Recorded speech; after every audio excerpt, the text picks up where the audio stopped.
Well, it's been a big year for Mickey Guyton as so much has gone on. Her EP Bridges has lit it up, starting off with What Are You Gonna Tell Her, followed by Black Like Me, and the accolades have been pouring in. Not only have you been a Grammy performer, a Grammy nominee, an ACM nominee, and co-host coming up. It's been a big year. How are you? I'm doing fine. It's definitely been a crazy year, and I'm a new mom.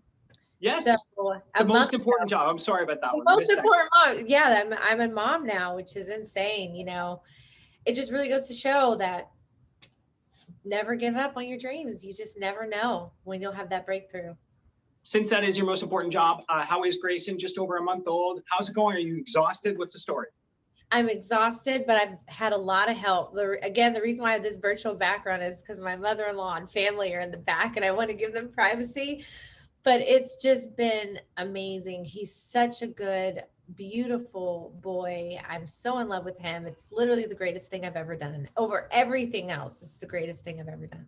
I know it's a true miracle happening in front of you, and they're their own little people from zero. You're just like, it's crazy. It's amazing. They literally have their own personality, even in the womb. You're like, I could tell he was going to be a pretty calm baby just in the womb, and he's out, and that's exactly how he is. That's so cool. I love how I was nodding just a second ago. Yeah, in the womb. Yeah. You know. Okay, let's start at the Grammys. Let's start there. The performance and just I wanted to really know, because Black Like Me is important subject matter in this song. So I was wondering if it surprises you that so many people are giving it this kind of attention in a format that typically lately, not always, but lately has been all about, sand, your boots in the sand and a beer in the hand kind of thing. Is it surprising to you that people are responding so massively to this? Absolutely. It still surprises me. I wrote this song 3 years ago, after I had seen a shooting happen in Dallas, Texas, in his own home, Botham Jean, rest in peace.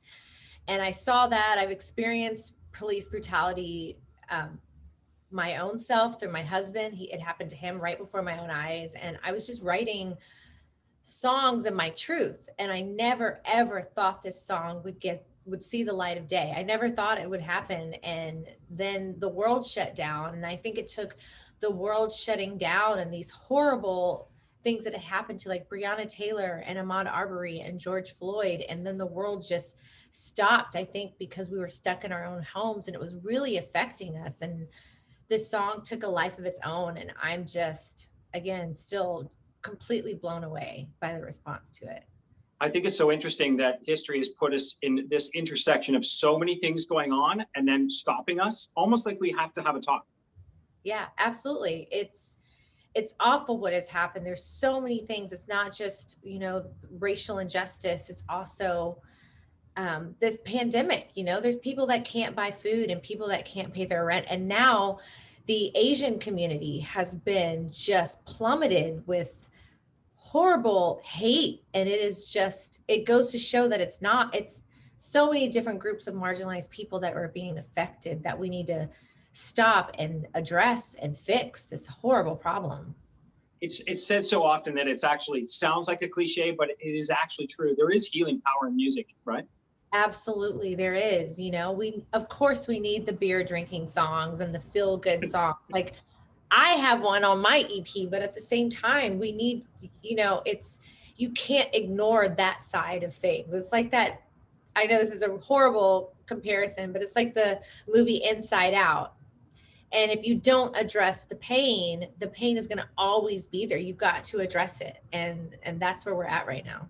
I think if you get comfortable with being uncomfortable, sometimes you can even find humor, you can find fun there, with certain things, the discomfort, getting it out there, lets us all relate and know that, yes, we're all going through something and we can all relate to a piece of what we're saying. Yeah, it's so important. We can't just feel alone in our feelings. And so often on social media, all we do is post the good stuff. We post how, it's a filter. We're filtering our lives essentially. And when you do that, it makes you feel some type of way about yourself and you have to address the real. People need real right now. I guess Eric Church said, stick that in your country song, and you did it, although you did it before you said that. Yes, basically, yeah. I think we've Yeah. all been doing it. It's just that for some reason, we've all been made to feel like we can't sing about that. We need to make everybody happy, happy, happy. And our lives aren't always happy. They're not always great. Yeah, and I think in order to get to the happy place, you have those conversations, and maybe you heal a little bit, and we get past it, and we make things better. Like, that's what it's all about. Absolutely. I was gone for a long time in music, and during that time I went to therapy and really addressed a lot of my own personal pain that I had gone through, and in doing so, it unlocked my brain. I was in a writer's rut, so many different things, and when you do that, it just unlocks a side of you, and you sleep better at night. It's so good for you. Black Like Me is such an important song. It's actually gone on to, you guys have actually released it into adult contemporary, like it's moving all genre, right? Yeah, which is crazy. I couldn't believe I got the phone call right before I had my performance for the Grammys that they were going to do that. And I was just like, what? Like, what is my life right now? That song was specifically just to address my own personal pain. And it turned out to be everyone's pain. And that was the goal of me writing the song too, was to show that everybody, that we're all not alone. Okay, so you get, we're gonna just pivot now, switch gears, and talk about Mr. Keith Urban, label mate, who gave you a call just a little while ago, a couple weeks ago, and invited you to do something pretty special at the ACMs. Like, you're gonna co-host. I mean, I was shooting promo that day, and I got this call, and I was like, I said a lot more curse words that I can't say on air, or else I would.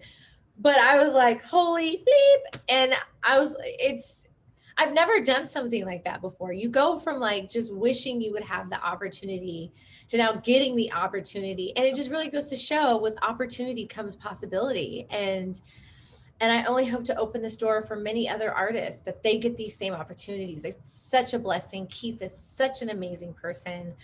And it's, he was from the outside, he was from Australia, and he knows what it's like to feel different and not be included as well. So it's just cool that he thought of me and included me in this. Yeah, I think making things normal and regular is the goal here, because they should be. Like, it's just weird.